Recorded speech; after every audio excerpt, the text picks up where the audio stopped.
ठीक है। ये देखो श्रीनगर है, ये देखो अजमेर है, ठीक है।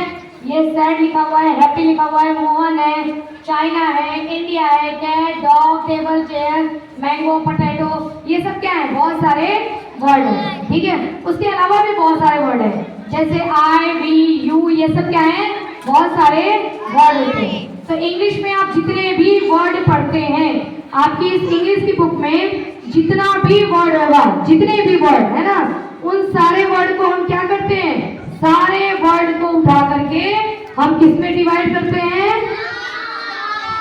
हाँ, उसका हम क्या करते हैं, सारे वर्ड्स का क्लासिफिकेशन करते हैं। क्या करते हैं, क्लासिफिकेशन।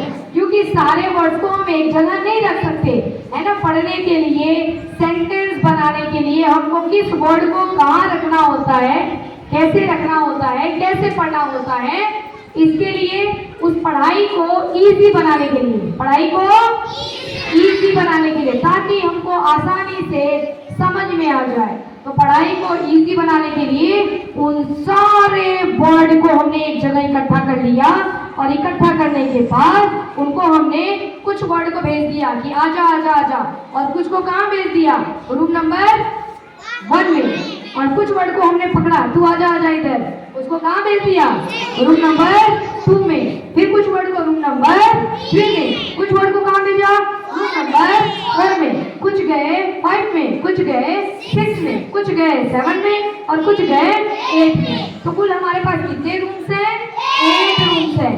8 रूम्स में हम सबको भेज देते हैं। जैसे अभी मैं बोलूंगी class second, go to your classroom, तो आप कौन सी क्लास में जाओगे, सेकेंड क्लास में जाओगे, और आपकी क्लासरूम का नंबर क्या है, 1 नंबर वाले क्लास में जाओगे। अब मैं बोलूंगी class third, go to your classroom, तो आप कौन सी क्लास में जाओगे, रूम नंबर 10 में जाओगे। उसी तरीके से इन वर्ड्स का भी रूम होता है, और इन वर्ड्स के भी पैर होते हैं, पैर, है ना।